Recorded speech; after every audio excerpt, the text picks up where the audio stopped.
நீங்க எதுக்கு இங்க வந்தீங்க? எங்க வீட்டு பொண்ணு உங்க வீட்ல இருக்கா, புதுசா கல்யாணம் ஆயிருக்கு. புடவைய கொடுத்து நல்லது கெட்டது விசாரிச்சுட்டு போலான்னு வந்திருக்கேன். உன் வாயில நல்ல விஷயம்னு வருதுன்னா அதுக்கு பேர் பொய். நீ காட்டுற பாசம் ஒரு நாடகம். இப்போ எதுக்காக இங்க வந்திருக்கன்னு மட்டும் சொல்லு. இதோ உன் பிறந்த வீட்ல இருந்து உனக்கு வந்திருக்கிற சீரு. குடி, பாரு.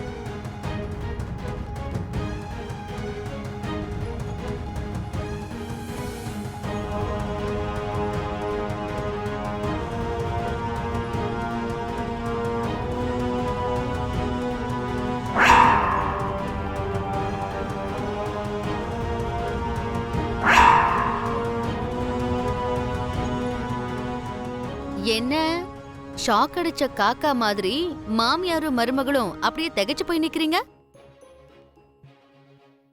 உன் அப்பா பார்வையில செத்த இன்னும் உயிரோட இருக்கிற பூமி, வாயை திறந்து பேசு. நீ என்கிட்டயே போட்டி போடணும்னு பார்த்தல்ல, என்னையே ஜெயிக்கணும்னு நினைச்ச. என்ன ஒண்ணும் இல்லாம பண்ணி தோல்வி அடைய வைக்கணும்னு நினைச்ச. கடைசியில என்னாச்சு? தோத்து போயிட்ட. அழுமூஞ்சி மட்டும் தாண்டி பாக்கி.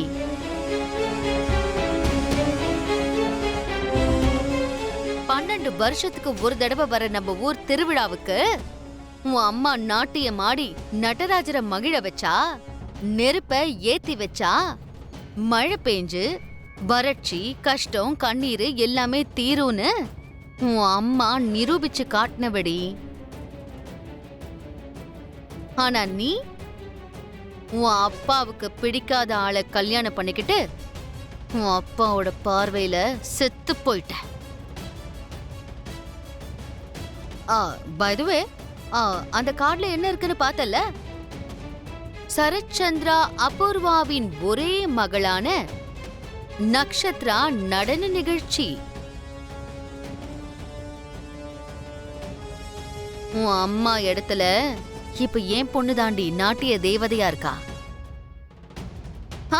அதுக்கப்புறம் சோபா சந்திராவோட இடமும் என் பொண்ணுக்கு தான் சொந்தம். அதுக்கப்புறம் வாரிசா என் பொண்ணு மட்டும்தான் இருப்பா. ஒரு அனாதையா நீ மட்டும்தாண்டி இருப்ப.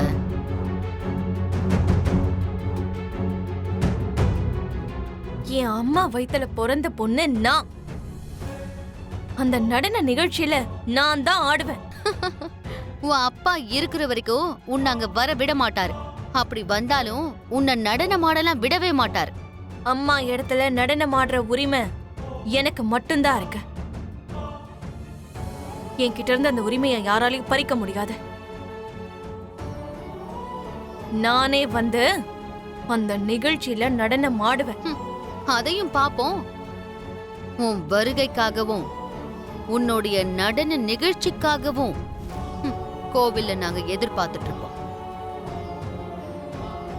வரேன்.